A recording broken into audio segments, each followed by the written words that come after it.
Many of us have disposed of unwanted aquarium plants by throwing them into local waters, flushing them down the toilet, or chucking them in the yard. Did you know these invasive plants infest and clog waterways? Many aquarium plants float on the still or slow-moving water, growing rapidly, doubling in size every 2 to 3 days. They cover the entire water surface with a thick mat of vegetation, impeding the creek's oxygen exchange, making the water unsuitable for fish, as well as providing ideal breeding environment for disease-carrying mozzies. Also be mindful if you toss your ornamental water plants in your yard, they can make their way from storm drains to the creeks. So, what do you do with unwanted aquarium plants? Just toss them into the trash instead. Help prevent the spread of invasive weeds. 4ZZZ cares about our community. 4ZZZ. Eco Red. Radical Radio Collective. 4ZZZ. Good afternoon, listeners. You're tuned into 4ZZZ 102.1 FM. This is Eco Radio, Australia's longest-running peace and environment radio show, probably, and taking over the middle of the day, middle of the week, end of the month airways. Final episode for the final program or episode for the month. Final show for the month. My name's Dave. My pronouns are he, him. My name is Zach. My pronouns are he, they. And I want to start off by acknowledging and paying my respects to the custodians on the country in which we broadcast. We're located in the city Mungingin on Turrbal, Yugger and Yugambeh land. I also want to acknowledge and pay my respects to all Aboriginal and Torres Strait Islander people who are listening in today. Our radio waves reach Cubby Cubby and Yinambara country in the north, Waka Waka country in the west. In the east we pay our respects to the Quandamooka people, and down south we reach the Commonwealth, Nigaragwal, Munjali, Wanjerabara and Yugambeh countries. Thank you to No Idea for all the great ideas. Every time I listen to No Idea, I feel like the Grinch, but except instead of my heart expanding to 3 times its size, it's like my brain matter is expanding to 3 times its size. Yeah. Because they're so smart in there. Yeah. And there's so many things. Yeah, absolutely. It's giving us brain injections. Injecting our brain. Sounds kind of invasive. It is. It's one of them invasive weeds.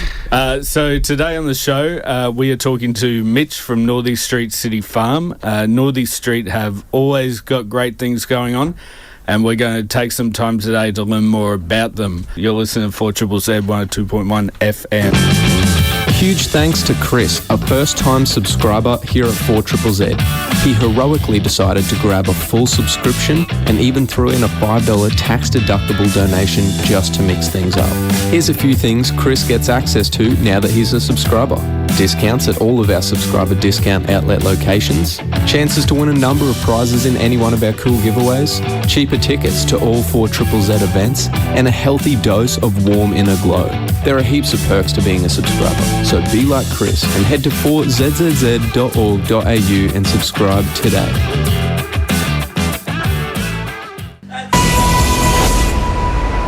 They tried to bury me.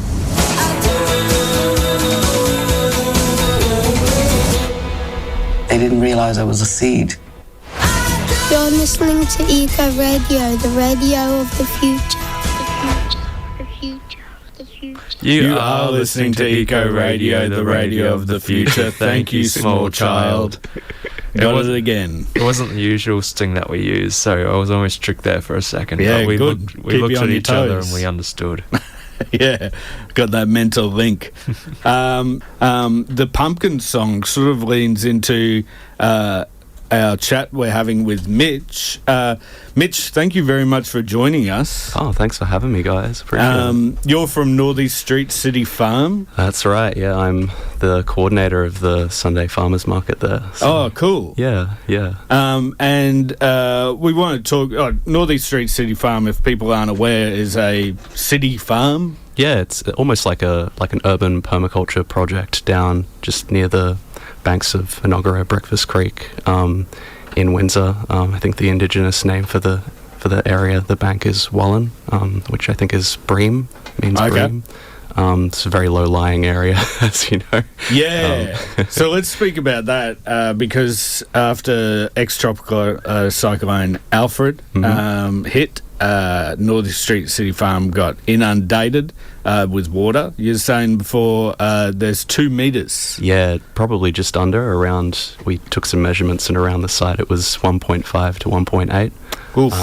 Yeah, it was quite big. Not as big as 2022, which was I think around 3 metres, but nonetheless quite destructive. Yeah. So you've been putting out the feelers, sending out the help signs. You need some help getting back to normal. Yeah. Well, there have been some pretty significant impacts to the farm. We've gotten a lot of the projects back on their feet, including the market and nursery, and some of the education programs. But that was due to a lot of the preparation we were able to do this time, thanks to the cyclone coming, a week away from when we first heard about it. Yep. But yeah, a lot of the like allotment garden, a lot of the things that we were growing on the site, they're still pretty heavily impacted.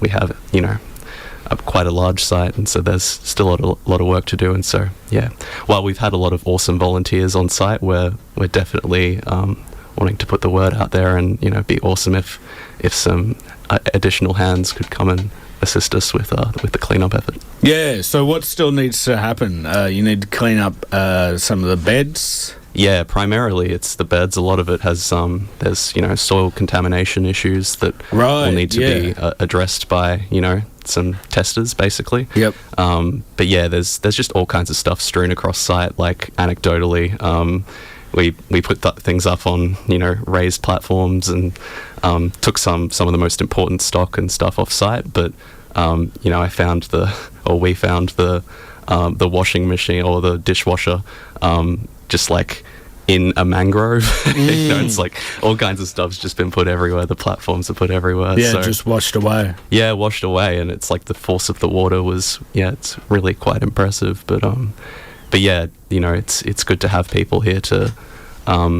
sort of address some of those issues, some of the big items that haven't yet been moved, and also just sort of cleaning up the whatever debris or silt or what have you is still on site.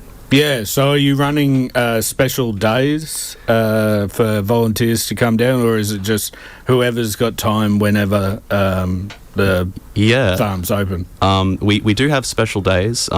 We have a Tuesday to Thursday, each of those days, Tuesday, Wednesday, Thursday mornings. And it's usually, somewhere between 9 and 9:30 and around lunchtime. We do provide lunch to volunteers that come around. Oh, nice. If people wanted to volunteer with the farm, we do all kinds of stuff. We have a plant nursery. We do, various different sort of programs, permaculture-based programs. They can get involved as a sort of more permanent volunteer by coming to the induction on Tuesday, the 1st of April, from 9:30 to 11 a.m. So coming up, yep. Yeah, coming up. And we do one of those each month, so if you miss that, that's not a big deal. It's just the first Tuesday of the month. Do people have to be inducted to volunteer? Not for the floods. Not for the flooding. They can just show up on the day. But yeah, good question.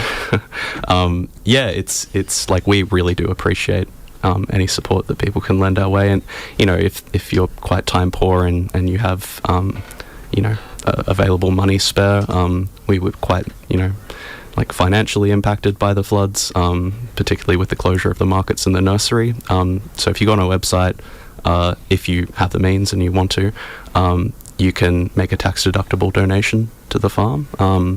It's part of our sort of flood relief efforts. A lot of that money will be going towards making the site more resilient in terms of how we deal with floods into the future. Okay.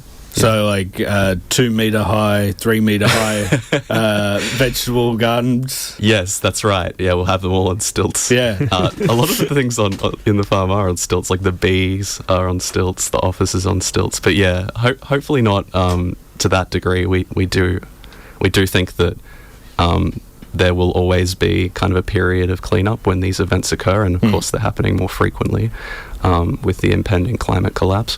But yeah, I think there's a sense in which, if we can, and I think we're getting better at it each time, but just being able to become more adaptable in terms of how we address these events and, get the most important things off site or find ways to mitigate the impacts. Yeah, well, you're talking about the stock loss being a big impact on how the farms run. It is a running farm, and so that stock is produce that you sell? Yeah, well, we do have a few different things. There's kind of two sides to the farm, and one of them is we have like social enterprises, such as the organic farmers market. Everything's certified organic, and so we sell stuff like, you know, pies and sausage rolls as like a kind of enterprise wing of the farm. And then on the other end, we've got more of an actual sort of farming based or, you know, education based side of things, and we have a plant nursery as well. So again, luckily, some of the most expensive things, including the fridges, we were able to take off site in time, but a lot of the produce, that's not necessarily, like, you know, the composting systems. A lot of the way that we tend to operate is to try and create whole systems that kind of feed into each other, so that there's a, you know, minimizing the amount that's going to waste. And this event has certainly thrown a spanner in the works when it comes to some of those systems. So there's still a lot to clean up, and people can come down every Tuesday, Wednesday and Thursday morning, right? Yeah, totally. Particularly next week, I think we'll be trying to put in a good effort to get through. But in the next couple of weeks, you're welcome to come down and assist us, and we'd really appreciate it. And I just want to acknowledge the fact that there have already been some incredible efforts by people who have come down to assist us with the farm, and a lot of people who are local to the area, but also people who are much further out. And we are eternally grateful for that kind of support. We couldn't continue to do what we do without that kind of support. People working independently and just showing up to the farm, but also teams of people like Stephen Bates's campaign, the Greens, came down and helped us as well. And without that kind of support, we'd still be dealing with some pretty major interruptions to our operations. Yeah, absolutely. When we come back, I want to go to a song, but when we come back, I'd like to talk more about some of the operations that you run, some of the programs that you run. For sure, yeah. And you've requested this song by ML Buck. Buke? Or, I don't really know. Buch? I think she's sort of Nordic. With Pan Over the Hill.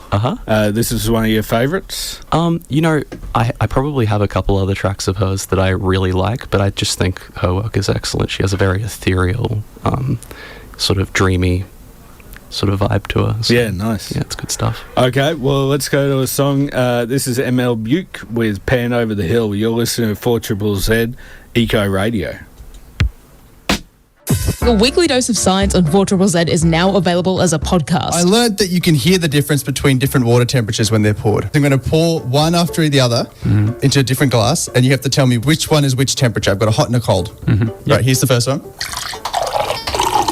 Any thoughts? Yeah, I'm saying cold. It sounds cool, yeah. Yeah? Okay. Yeah. Is the second one?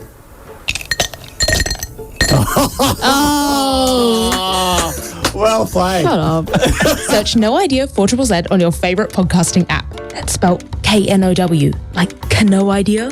It's a visual pun on an audio platform. I don't know why we did it. Welcome back. You're on 4ZZZ 102.1 FM. This is Eco Radio. My name is Dave. My name is Zach.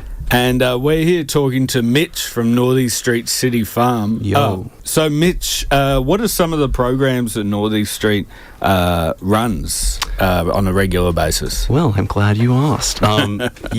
We do a whole load of stuff. Sometimes it's hard to summarise, but let me start off with the education programs, because a big part of what we do, and part of our mission, I suppose, is to, share with the broader community ways in which they can live in a more regenerative fashion, in a way that sort of is more in touch with the natural world. So we have adult and youth education programs. At the moment, I'm actually doing one of those programs. It's an adult one. It's called the Permaculture Design Course. And there are a lot of other places that do permaculture design courses, but of course ours is the best.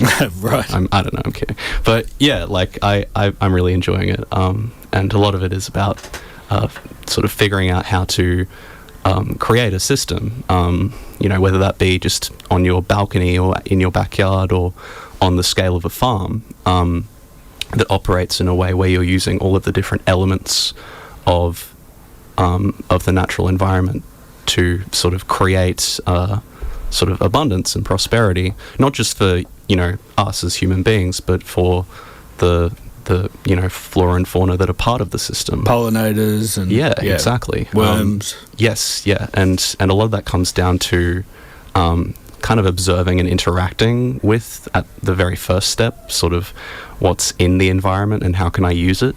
And so I'm in the early stages of doing that. Last week was about water, which was really interesting, kind of thinking about how water's not just collected, but how it travels across and under the earth, and the way in which it's like, of course, necessary for all life on earth. So it's been really cool to be part of that. It's such a great opportunity, and if anyone has the opportunity to do a permaculture design course, they're interested in that kind of thing and they really like their gardening, or maybe they want to do something like that for a living, it's a really cool one to do.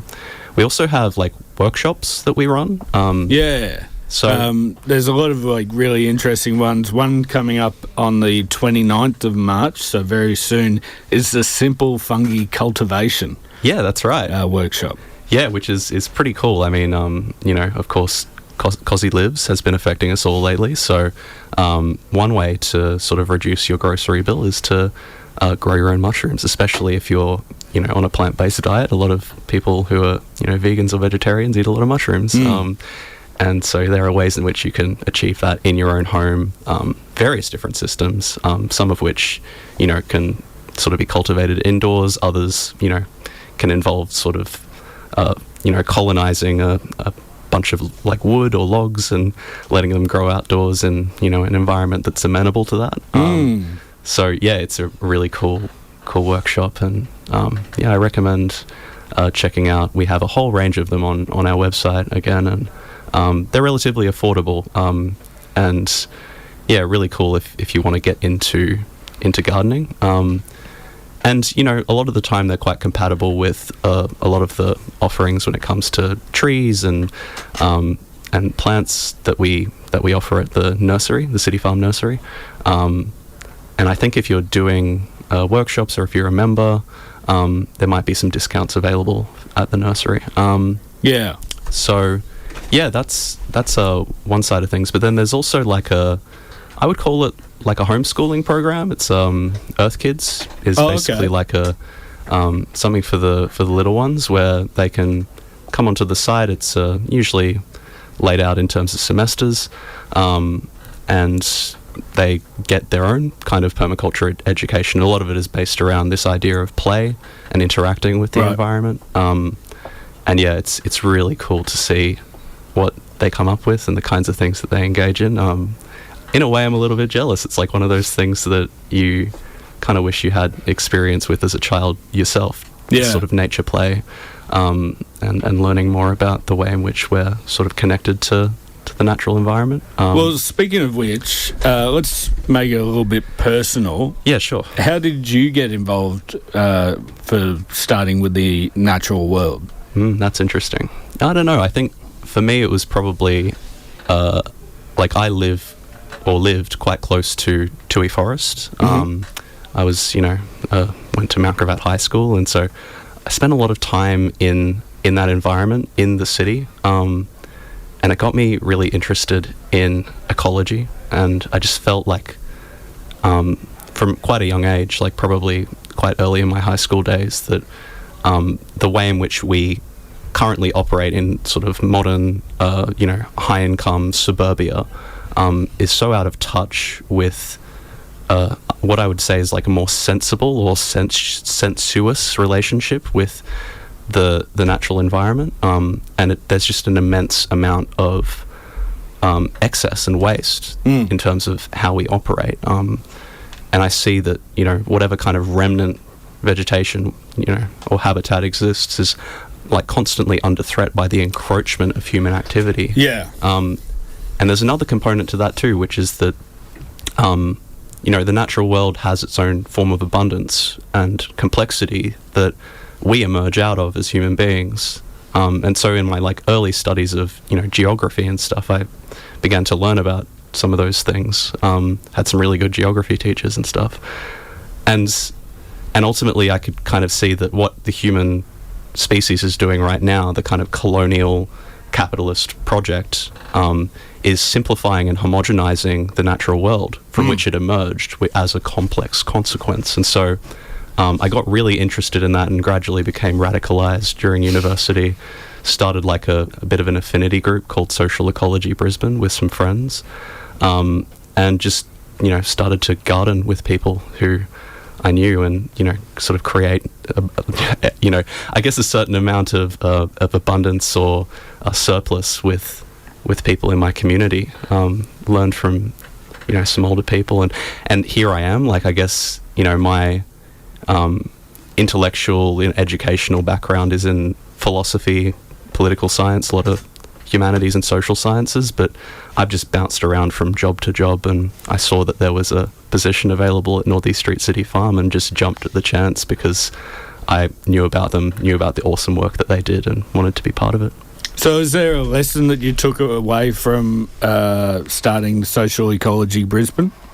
Yeah, I think that organising is difficult, but it's necessary. You know, I haven't necessarily been involved with this group of people for some time now, but it was my first, you know, experience with that and like showing up to Common House and doing stuff with them, that I can come together with people in community and, you know, we can together learn about how to be with each other and sort of, you know, be in mutual aid with each other. And there's a sense of, at least for me, I mean, some people may disagree and think that organising is just grunt work, but it was the bonds and the connections that I made during those times where I was out there like actively organising and, you know, doing reading groups and stuff that I think really kind of inducted me into this sense of like another world is possible.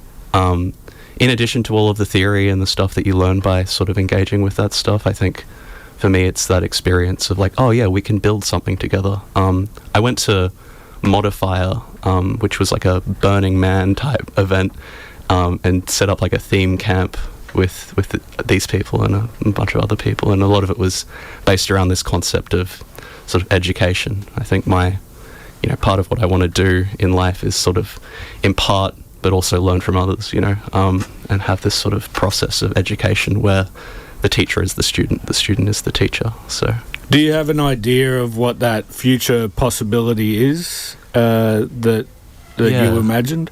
Yeah, I guess I don't want to be too prescriptive in terms of how things unfold, but I do believe that, you know, the possibility for humankind is one where we take the massive amount of wealth and abundance that we've developed as a species and we share it in common with each other, and we do it in a way that doesn't, you know, treat the natural environment as an externality, but understands it to be kind of core to ourselves and our relationship. Like, I think we're currently all across the world, people all across the world are being impoverished by our relationship to the natural world, and that's both through the insane distribution of wealth and inequality in our systems, in our social systems, but it's also the way that we do agriculture. It's the way that we engage with natural systems, treating them as just, you know, material resources to be exploited. And so for me there's a kind of